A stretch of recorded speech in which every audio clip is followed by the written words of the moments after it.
Because at the end of the day, all we're doing is driving revenue. That's all we're doing is we're driving business by enhancing someone's visibility. But if someone gets into the nitty gritty, like, well, hey, what are you doing? We can get into like the specifics, but you want to sell the outcome. Remember that. Sell the outcome. Don't sell the tools.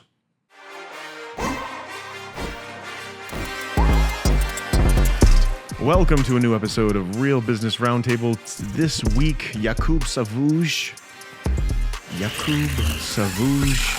translation, Jacob Savage, is not here with us this week. This week, we actually have Samir Smythe from the Kazakhstanian Alps.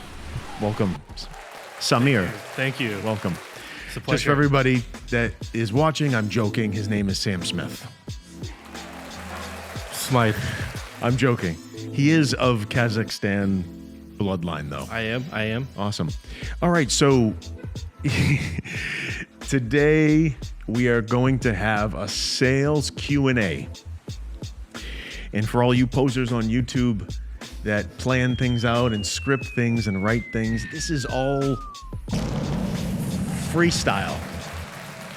Oh, yeah. Completely freestyle. My ears are virgin.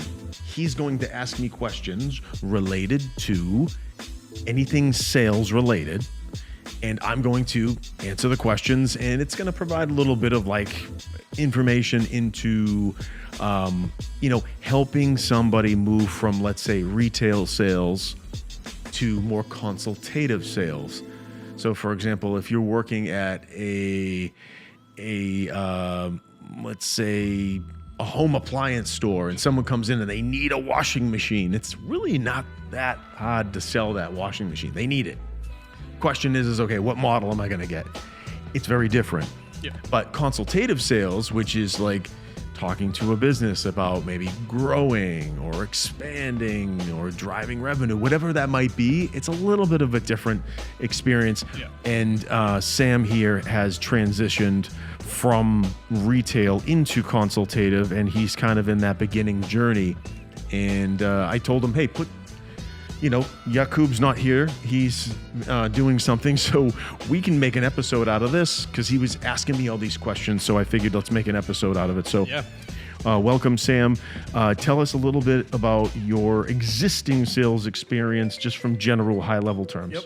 So basically I started out at Best Buy because I love tech. That was just my thing, photography and whatnot. And I saw that they actually had a sales advisor, which is different from like Target. You go to Target, you're just stocking shelves, and that's so boring, stupid. And I love helping people with their problems, especially someone who comes in, they're looking for a laptop and they don't know what to do. They don't even know what they're looking at. I can help with that. And I got really good at it. Employee of the month, first 3 months in, 2 months in a row. Yeah. And I was getting into it. I was loving it. And it got to... You're a people person. You like interacting with people. So like back in the day, I worked at a supplement store. I loved that interaction because someone will come to me and they say, hey, what do I do for this? Or what do I need for that? Yeah, exactly. And you can be like... And they can speak off of personal experience. Like, yeah, I've gone this route, but I'd recommend this. And you can see the look on their face when they're like, yeah, this is starting to click. And it's because of you helping them. And I thrived off that. Yeah, it's peak. I enjoy it. Feeling. Yeah. And it felt good. And you can only go so far in retail. It's Best Buy.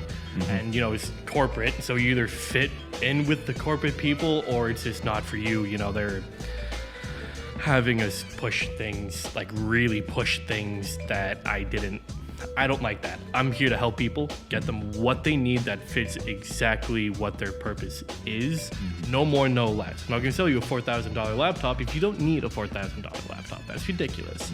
Mm-hmm. And then, so Jake and whatnot, he was getting into this sales industry. And then ever since I met him, I knew he was going to go big. And I looked at him like, I want to get into that because it's, at least way back when, I thought, I was like, yeah, it's got to be the same kind of thing, right? You're talking to a person, you're helping them with something going on, you're trying to find a product that will help make their lives easier and better and make them more money. And I'm like, That's great. Now that I'm in that field, in the last, 2-3 weeks that I've started getting involved with it, you were right. It is not the same thing. There's similarities, but like that talking to a person kind of thing, but it is different, So when I first started, Jake had me doing real estate. Because, they always pick up a phone. It's really easy to get their information. And I know why he did it, to get me comfortable on the phone. But I know nothing about the industry. So the first, few phone calls, no one really picked up. We're like, nah, I'm all set. I'm like, all right, cool. And I had one guy who answered, and he goes, yeah, I'm not interested. And I'm like, I don't know, man. I think this could really make your life a whole lot easier. I'm telling you. And he goes, all right, 1 minute pitch, go. And I'm like, I literally freaked the fuck out. I tried to give it to him, and then it. Here's the thing. You don't necessarily need to know so much about an industry to sell them. Every single industry, pretty much almost all industries, they have a customer that they're selling to. That's the number one question. Like an investor will ask. They'll say, who's your customer? Who are you selling to? That's the key. Yep. So you don't have to know so much about the industry. You don't have to be an industry expert. You just got to know that there are a certain amount of eyeballs looking at their business. Yep. And that when we come into the picture, we can compound those eyeballs to set them up for that growth that they might be desiring. So if someone is in real estate sales, they're looking for buyers and sellers. So if they're linking up with the seller, they're going to represent that seller. They're going to list the home. They're going to market it. They're going to promote it. And then a buyer is going to come and inquire. Now that buyer may have an agent that represents them, and then they can mesh things. But at the end of the day, you don't even need to get into all that. Yeah. You just have to know, okay, you have a customer you're trying to sell to. What are you trying to do? You ask them questions like this. You say, are you trying to generate more buyers or sellers? Yep. A lot of them right now are going to say sellers. They're going to say, I want to find people who want to list their home. Okay. Because finding buyers in a very limited inventory area is not really the pain point. They don't even need to try. They just literally run some ads and boom, boom, boom, inventory gets gobbled up. Now, at this date, October 2024, interest rates are high. That is preventing a lot of people from buying. So things have kind of loosened a little bit with that. Yeah. Not everyone is jumping into a mortgage. Yeah. But these are the things that you don't have to worry so much about. Just know that, do they want to accelerate what they're doing? Do they want to scale what they're doing? This is what we can do, and this is how we can do it. Yeah. We use technology. We use a system. We use a team.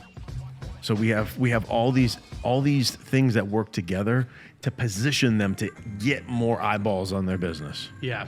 And if someone confuses you and says, "Oh yeah, give me a pitch right now," just step back and understand that we're going to do three things. We're going to make sure they look great. We're going to make sure that they communicate in a way that resonates with customers. And we're going to make sure that they're achieving new levels of visibility. Like, let's say, for example, you want to be seen on social. Yeah. You want to be found on search. Those are the two, I want to say, most popular things across the digital landscape is social and search. You want to be seen. You want to be out and about, people seeing you. So you're there, you're present, you're relevant. Yeah. But when you tell clients like that, say, we can help you grow your business and help you achieve your goals by making sure that you're communicating better, that you're presenting yourself in a better light, and that you're more visible. It's presentation, communication, and visibility. Those are the three keys to success if you're trying to kind of go the digital route. So a few of the things that I've been come across, like all day yesterday, after we had that conversation, after I called you, I'm like, okay, I got a list.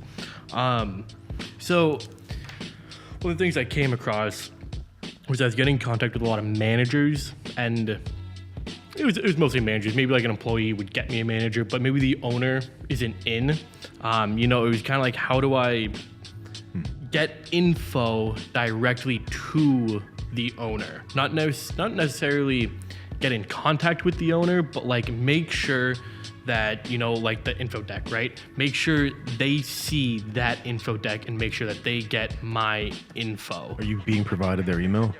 Yeah, I've gotten their email every single time, but Well, so what I recommend if you're trying to reach an owner is obviously the first step, you want to exhaust all the basics first. yeah. So you want text, to email, phone call kind of thing. Yep. And then sometimes people put in the extra effort of doing a little bit of schmoozing on LinkedIn. If you can get them to connect with you or whatever, as long as it's genuine, you know, like one of their posts, make a comment on one of their posts. If their social media pages are public, maybe like a post, share common interests, then send out that deck. Or it's all about how familiar they are with your name and your company. And if you already showed a little bit of support on some of their posts, they may say, oh, I remember that guy. that's that guy. Yeah. Versus, and I'm guilty of this, and I'm not going to front, you just randomly call a dude. So they don't know you from a hole. They don't know you from a hole in the wall. Versus I have talked to people who recognize me from LinkedIn and they're like, oh yeah, I've seen some of your stuff. Or hey, you work with these guys. Or hey, you did that for that guy. That's a thing that will follow you and, you know, over time. Yep. But I would say first things first, send the email, then call. If they don't answer, you don't necessarily have to leave a voicemail. Okay. So why I would not? send, if you have their mobile number, I would send a text after calling a few times already. You don't want to bombard them with, in the same day, LinkedIn, call, text, email, bop, bop, bop, bop, bop. Just do it like, do a little drip. One day, do a call. Doesn't answer, wait a few hours, call one more time. If he doesn't answer, leave it alone. After a few times of calling, you might want to leave that voicemail. If you have the mobile phone, you can leave a voicemail. Keep it short. Don't leave a long one. I've been guilty of this. Just say, hey, it's Sam. I've been hoping to get in touch with you for some time now. Not sure if another time works. Feel free to give me a shout back, 603, whatever. Give me your number. But it's always email, phone, text. If you don't have this is the tricky one. If you don't have the cell phone number, if you get it from someone and then they ask you, it could possibly get somebody in trouble that gave it to you. Yeah. So I would be honest and say, you know, I have it here. I can't remember who I got it from, because if you didn't get the person's name that gave it to you, you know. What I've been doing in my emails, right, there've been a lot of times where I get like the owner and I'd speak with them, or I'd speak with like a manager and I get the owner's email. In the email, which I should have been putting the subject line, which would have been mint. Off rep, I'd say, you know, hey, blah, blah, blah. I spoke with, and then I'd put down the manager's name that I spoke with. So the first thing they read is like, okay, they spoke to one of my employees. That employee said, yeah, reach out to this person. I think they'd be interested. I mean, I don't know yet. That happened, you know, like yesterday. So we'll see what happens and what comes from that. But that's one of the things that I've been trying to do, is make sure that they know that I did speak to somebody and they told me to reach out to them. And I feel like it makes it a little bit more personable, and they're like, yeah, okay, I could talk to this guy. But that should have been, Yeah. Interesting. The things you learn. Yeah. And then if the owner's not in also, if he's not in, try to find out when's a good time. When is he in? You're gonna get bullshit answers, like he's in a meeting when he's not in a meeting. Yeah. You're gonna get bullshit answers like, oh, he comes and goes. At that point, you need to just kind of back off that person that answers that phone. Yeah. Find another route. Like, what are you doing? Yeah. So, but another thing that's important is you'll have people that will say, oh, he's not interested, like on behalf of the owner. Yeah. Like, and you're like, not the owner. I go, what do you mean? not interested in what? That was always my famous like kickback if they don't know. Well, what are you not interested in? Anything that you have. What? I'm okay. Okay, so that right there, that dismissiveness, and here's a famous story. My business partner, his old employer years ago, was trying to give big business, big numbers, big contracts to another company, and they were ready. They were ready to hire this company. So he calls, he's like, hi, hey, we wanted to talk about, yeah, we're not interested, click. And he was about to give a ton of business to this business that hung up. Like literally, like his old employer needed to hire this company. And the guy went, not interested, click. There's nothing wrong with answering the phone and talking to somebody in business because you never know. You never know. You never know like who they know. Yeah, right? Like you never know like who they know or what. And see, that blows my mind. That really does. Yeah, you don't know what's on the other side of that. I've done work for very, very, very, very small clients, that I found out were related to some of my biggest clients. And I was like, whoa, that kind of like hit home. I'm like, you never know. You never know who's who. Yeah. So it's always good to just maintain integrity and just treat everybody the same. And I just, when somebody's answering the phone like that, it's good for them to understand that not everybody's trying to sell a vacation. Yeah. And I used to kind of sometimes say that on the phone. I'm like, I'm not trying to sell you a vacation. Don't worry. And they would laugh or whatever. But I feel like getting that laughter in there too is... It can warm things up. It definitely can. So this one I've just kind of been curious on. When you send out an email or when you have that conversation like I've been having with these owners and stuff, and they say, I've gone a lot of, let me, bring it to a few other people. Or about to have a like a staff meeting or a business meeting or whatever, and I'm going to bring it up there. Is that just horseshit? Or like, is there like so what I put, is there like a timeline that you kind of look for? It's like, okay, I expect to, or generally there's like, 3-4 days where like, they're going to take it, they're going to, digest it, and then they'll get back to me. Or should it be overnight? Or like, are you looking at a week? It should be within, you should take the next step with them with it by the next day or the following day. Okay. Because statistically, the longer that they take, the less interested the less relevant. You get this like sense of complacency and just kind of, this happens a lot with companies that have revenue over $7 million a year. If they do over 7 million, we've found that statistically they're comfy, very comfy. And like, I'm making 7 mil. It's okay. I don't need. And more. in the real business world, it's not a lot of money. Yeah. That's not like it's like there's different levels, and 7 million is not, but you have an issue, or you see an issue out there when you're talking to all these companies that you're going to have some that are hungry.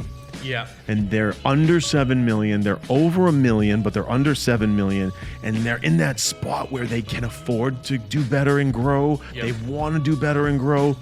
But we've noticed that between like 7 to 10, they're like, they get this sense of comfort. Yeah. Like, I'm making enough, don't need more. And yeah, and it's kind of wild because like they're, whatever it is that we're trying to bring to the table, they're totally neglecting that. Quicker one, but I came across, like when I was on one of the lead softwares, I typed in one of the companies I was looking at, and both the VP and the GM came up, and I wasn't sure which one. Well, I did both, but I emailed both. But like in general, like who would you go after, GM or VP? Well, there's two sides. There's two sides of the coin. With the higher title, the VP, yep, you're gonna get more red tape, but and a big butt. if you go to the GM or even someone below him, they can be key influencers. Let's get this. Key influencers. What does that mean? We're not talking about social media influencers. We're talking about people within an organization that can nudge. Hey, Joe, VP, I know you're in there playing mini golf, but if you have a second, we have something really important you might want to look at. And as he slowly putts with his tassel leather shoes, says, give me a minute. And he's putting. And the GM that you just spoke to is like, John, we got to talk with something huge. There's something huge you got to look at. And he can nudge to get that guy who thinks he's the king of the world to look at what you have, because he has the power to say, we will move forward. Remember, key influencers, don't be afraid to talk to somebody lower in the totem pole. There's nothing wrong with that at all. Speak to anybody that will speak to you. Now, there is an element of sometimes time wasting. But if you can't get to the top, work your way from the bottom up. Okay. It doesn't mean you can't reach out to the top, but there's a lot of red tape. There's a lot of BS. There's a lot of I'm in a meeting when he's not in the meeting. Yeah, so we're going to be up all night answering questions.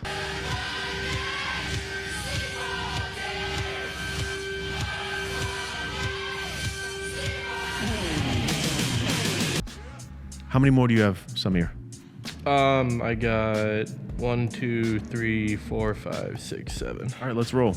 But yeah, I had how to leave a good voicemail. You know, if you ever do that, like, you know, what do you say to me? Because I know you want to do it short and sweet. Obviously, you don't want to be talking for 10 minutes, right? Yeah. But I wasn't sure if there were specific things to say. You always want to leave a hook so that it would raise curiosity in the voicemail. Be like, hey, there's something I'd love to share with you.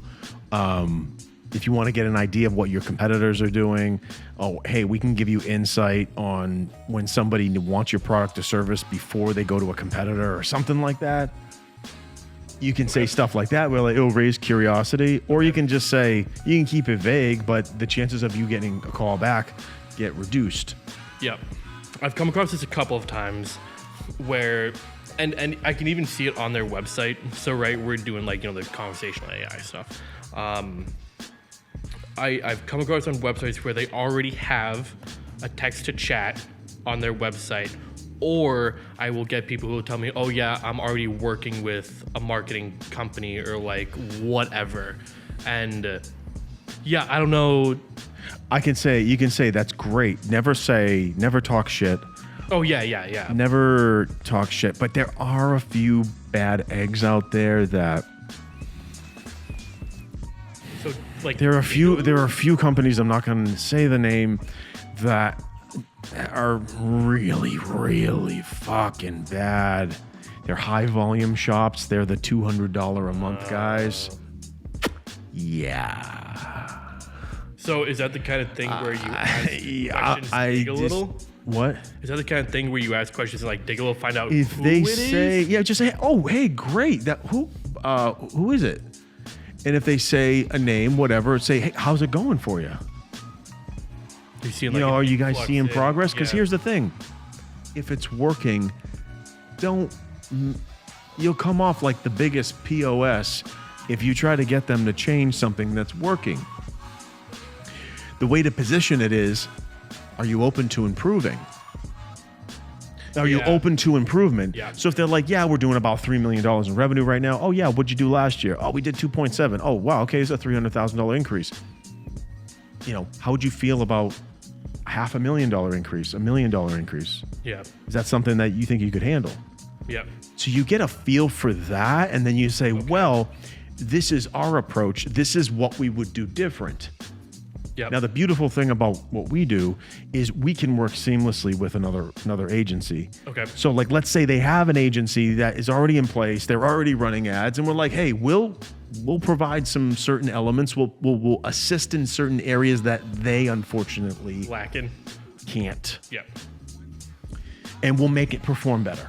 Okay. Now, if that agency pushes back and becomes difficult and they're combative and it's just not healthy, that may be an issue. Okay. If they can play ball, I'll kick the rubber ball, you kick it back. Yep. Don't be a motherfucker. I don't know why I said this, like this big thing in the ad agency world. Like, everybody's angry. I'm not like that, but like a second, any competitive entity, vendors in there's this like level. I call a few people out. I go, listen, you don't have to be like that. Yeah. You don't have to be like that because somebody brainwashed you that you have to be like that. He just shut right up. Because at the end of the day, all we're doing is driving revenue. That's all we're doing is we're driving business by enhancing someone's visibility. But if someone gets into the nitty gritty, like, well, hey, what are you doing? We can get into like the specifics. Yeah. But you want to sell the outcome. Remember that. Sell the outcome. Don't sell the tools. Now, what do I mean by that? I want sell the outcome. The outcome. Do not sell the tools. I'm going to give you an analogy. Let's say you have a construction dude, a builder, contractor. Does he knock on your door and show you his tool belt? Slow down. Slow down. Hey, you said it, not me. I don't know. Just all the... Cam was all about tool belt. Does the contractor come to your door and go, you know what? No, I'm trying to give you an analogy. We got to stay focused. Does he say, I have a Phillips head? Or like my dad says, flip head. F-L-I-P. Translation, Phillips head. It's either flip head or Phillips head. Does the guy go, hey, my name's John the contractor and I got a Phillips head? That's not what he says. He goes, do you want me to fix that birdhouse? Do you want me to hang that shingle? Do you want me to fix the floorboards that are uneven? Do you want whatever? Sell the outcome. We did a campaign for a fence company. Everybody wants to, replace your fence, replace your fence. Oh, replace your fence. Why? Why do we want to replace the fence? Sell the outcome. What is the outcome? Keeping your family safe from wildlife. If your home abuts a forest, you don't know what's going to come in the yard when your kids are playing. Could be a bear, could be a mountain lion, could be a Yeti.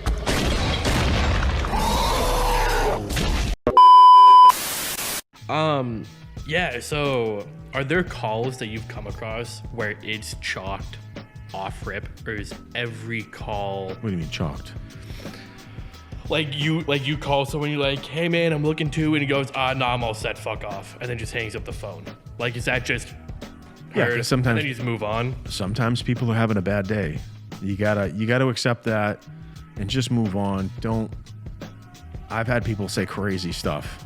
And then, so is that just, so in your head, is that just like, all right, I'm all set, and then you just move on to the next number? Depending on the temperature of it, if he says something really, really like off the charts, just write him off. Yep.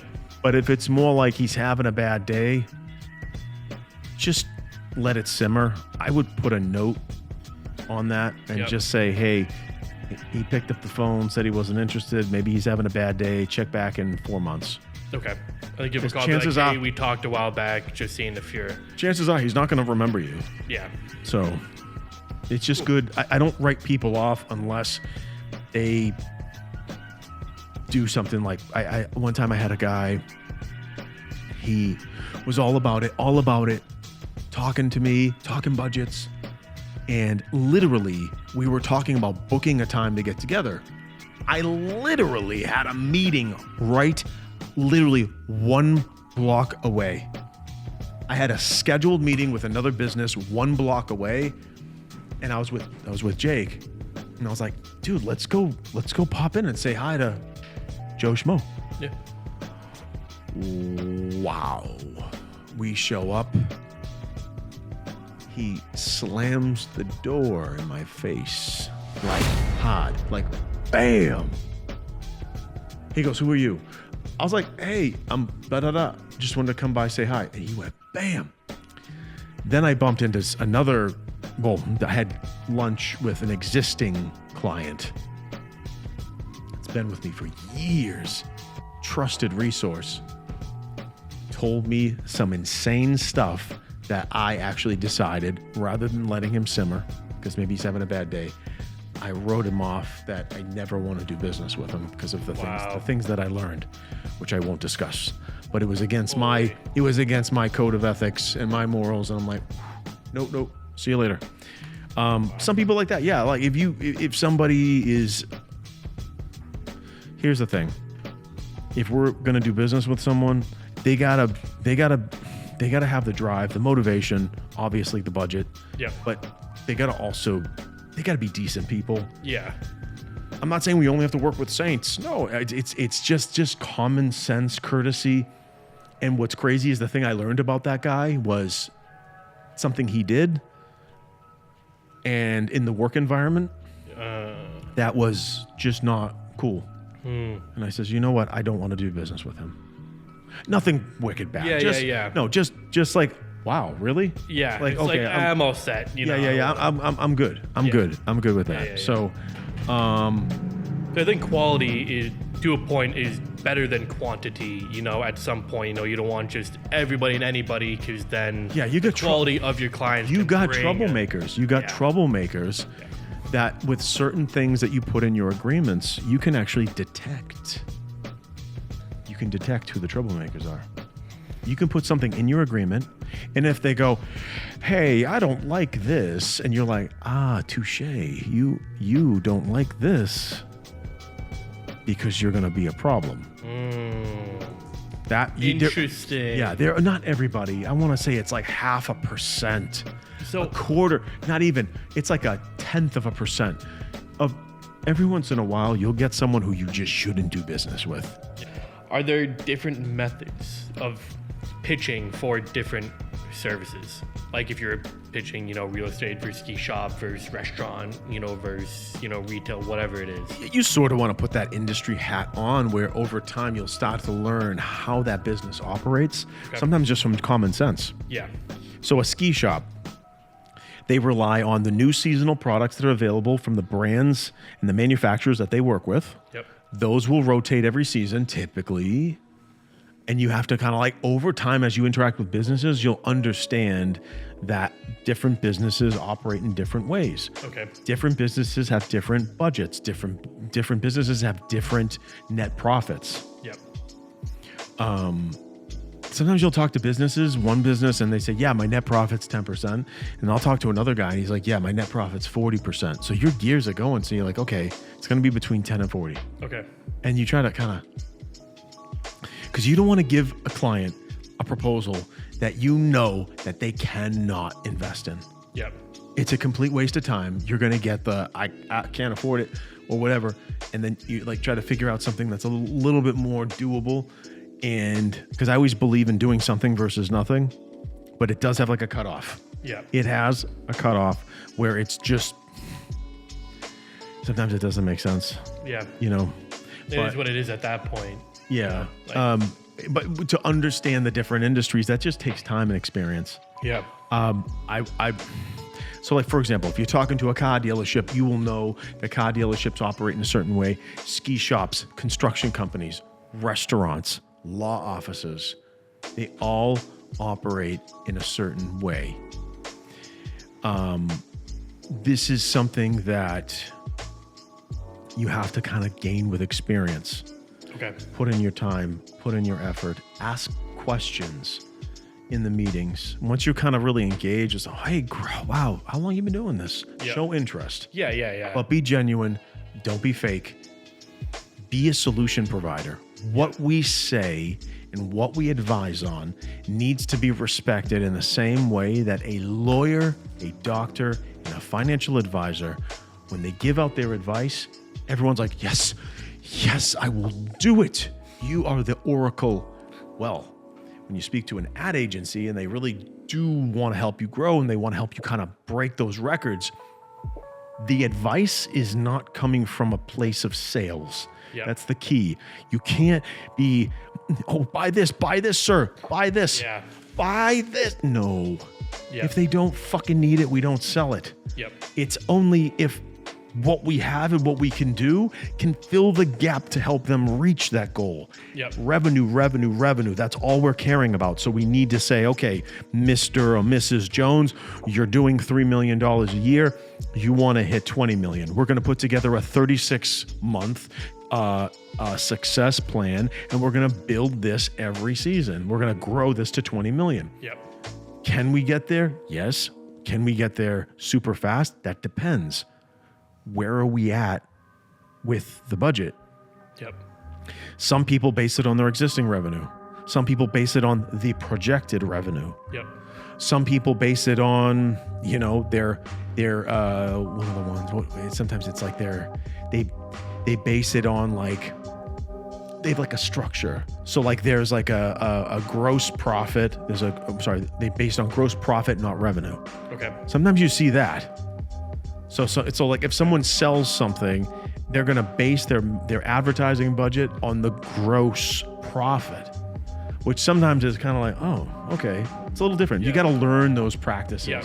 You got to learn those similarities in different industries. So when you go to a meeting, they can tell that you know your stuff. Yeah.